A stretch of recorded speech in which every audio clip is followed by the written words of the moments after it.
Welcome to Our Lives. I'm Gwen Edwards. We're taking a look back at the year 2022 and some of the highlights and lowlights during that year.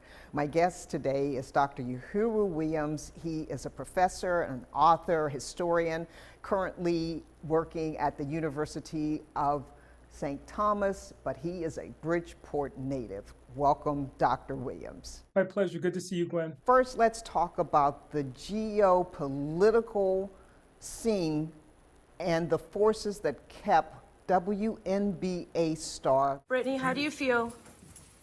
I love my family. Brittany Griner in Russian prisons for months. This has really been a saga, a drama that has dominated the headlines for months, the 294 days that I mentioned. And then recently, the Biden administration were able to orchestrate an exchange for arms dealer Victor Bout, who himself had been sentenced to 15 years here in the U.S. for Ms. Griner.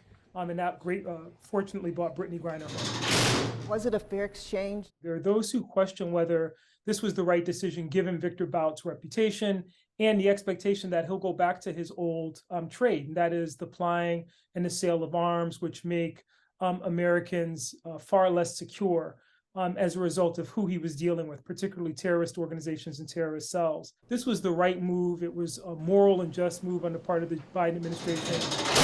Let's talk about the Protect Marriage Act and the urgency by Congress to get this passed before the new Congress was sworn in 2023. Particularly coming on the heels of the conversations about the overturning of Roe versus Wade. Our bodies matter. And abortion, there was real concern that we would see this spill over into marriage equality, not only for LGBTQ plus persons, but also interracial marriage, which is also bound up in this conversation. So this was an effort on the part of the Congress, Democrats in Congress, to deal with this issue up front while they have the majority. What do you think will be the premier story of 2022? I think the one that kind of overshadows everything is Roe v. Wade and this continuing dialogue, controversy over a woman's right to choose, which is, again, spilling over in other areas such as marriage equality, which is a racial justice issue as much as it's an issue of gender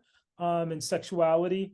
And so I think that's probably for this year going to be the highlight issue. When we think back to 2022, that'll be the thing that people talk about most. Dr. Uhuru Williams, we thank you so much for your time. Good to be with you, Gwen. And we want to thank you for watching Our Lives, where we bring you information, interviews, people you will see nowhere else. For Our Lives, I'm Gwen Edwards.